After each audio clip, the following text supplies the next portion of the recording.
بسم الله الرحمن الرحيم. كافها يا عين صاد.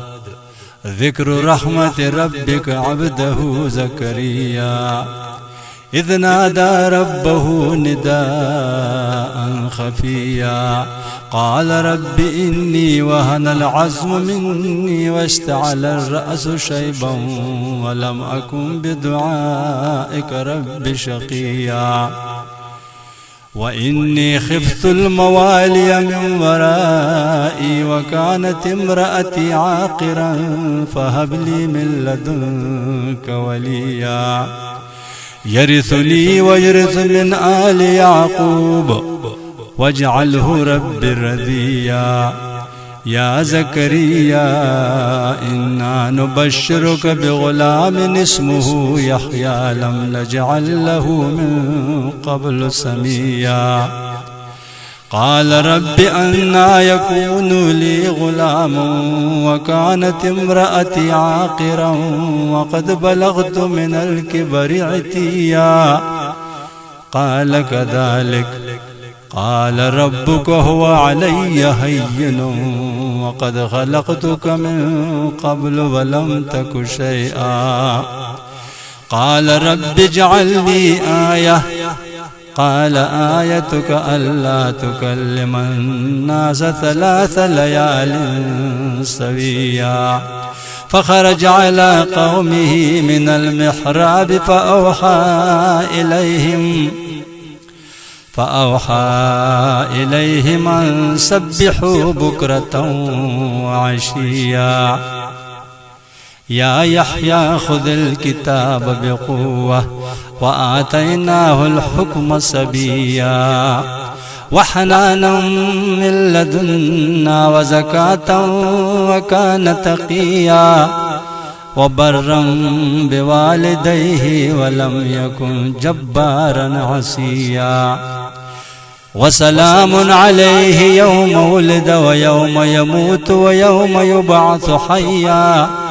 واذكر في الكتاب مريم إذ انتبذت من أهلها مكانا شرقيا فاتخذت من دونهم حجابا فأرسلنا إليها روحنا فتمثل لها بشرا سويا. قالت إني أعوذ بالرحمن منك إن كنت تقيا. قال إنما أنا رسول ربك لأهب لك غلاما زكيا. قالت أنى يكون لي غلام ولم يمسسني بشر ولم أك بغيا. قال كذلك قال ربك هو علي هين ولنجعله آية للناس ورحمة منا وكان أمرا مقضيا.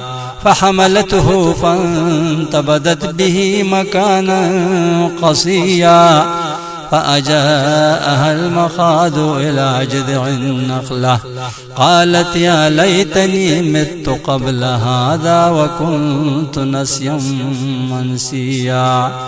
فناداها من تحتها ألا تحزني قد جعل ربك تحتك سريا وهزي إليك بجذع النخلة تساقط عليه رطبا جنيا. فكلي واشربي وقري عينا فإما ترين من البشر أحدا فقولي إني نذرت للرحمن صوما فلن أكلم اليوم إنسيا.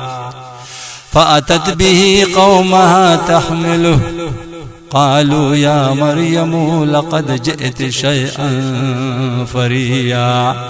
يا أخت هارون ما كان أبوك امرأ سوء وما كانت أمك بغيا. فأشارت إليه قالوا كيف نكلم من كان في المهد صبيا. قال إني عبد الله آتاني الكتاب وجعلني نبيا وجعلني مباركا أينما كنت وأوصاني بالصلاة والزكاة ما دمت حيا وبرا بوالدتي ولم يجعلني جبارا شقيا والسلام علي يوم ولدت ويوم أموت ويوم أبعث حيا ذلك عيسى ابن مريم قول الحق الذي فيه يمترون ما كان لله أن يتخذ من ولد سبحانه إذا قضى أمرا فإنما يقول له كن فيكون وإن الله ربي وربكم فاعبدوه هذا صراط مستقيم فاختلف الأحزاب من بينهم فويل للذين كفروا من مشهد يوم عظيم أسمع بهم وأبصر يوم يأتوننا لكن الظالمون اليوم في ضلال مبين وأنذرهم يوم الحسرة إذ قضي الأمر وهم في غفلة وهم لا يؤمنون إنا نحن نرث الأرض ومن عليها وإلينا يرجعون صدق الله العظيم.